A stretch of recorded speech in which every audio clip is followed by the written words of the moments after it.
Well, I don't think you can have bigger guns than we have right now out there on the trail, and I don't think that you can make a better point than having the President of the United States make a national primetime address the way that President Biden did just a few days ago.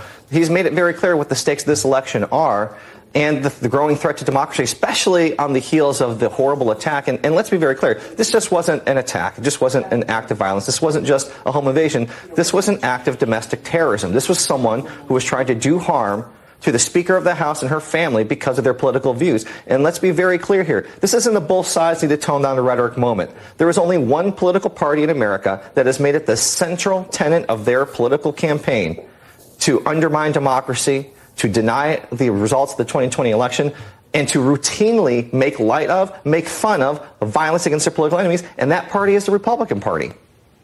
You know, to that point, Tom, there was an interesting data point in the NBC poll that showed folks were asked who was responsible for this tone, this mood, and I wish I could pull it up. I had it over here. I think it was there it is.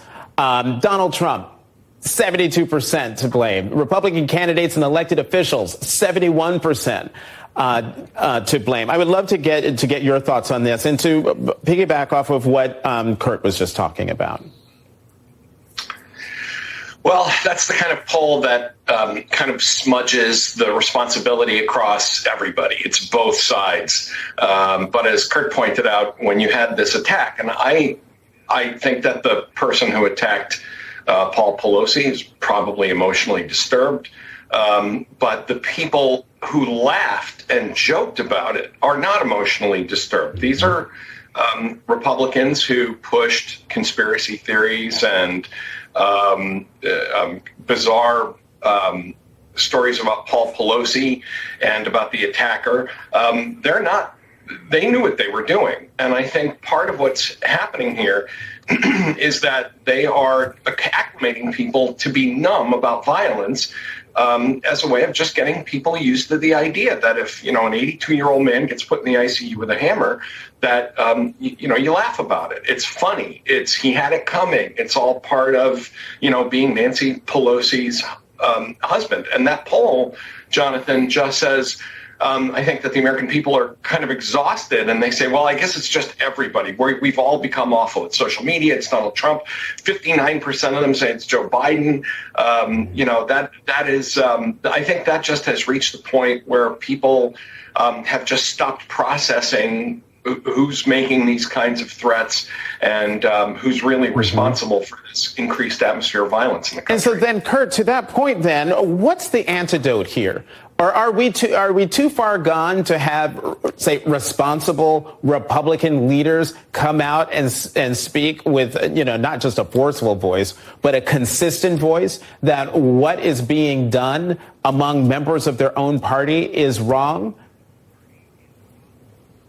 Well, I guess we'll find out the answer to that question in 48 hours or so, Jonathan, because I think that if Republicans face backlash at the polls, if they come up short in this election, an election that everyone has said they should easily win, an election where the historical headwinds are on their side and all the narratives, many of them invented, in my opinion, have been regurgitated over and over again, if they pay a political price at the polls, that might be one mechanism to get some of them, at least, to snap back into reality. I'm afraid, personally, I think that they're too far gone. Listen, on the eve of January 6th attack, that very night, the majority of the Republicans in Congress walked right back into that House chamber that was under domestic attack and voted to decertify a free and fair election. At that moment, to me, that's when it was all over for the Republican Party and any hope that they would find some semblance of reality to attach themselves to. They couldn't even find the fortitude to do the right thing, protect our country, protect democracy on the very night that they were attacked, and some of them were going to be attacked physically by these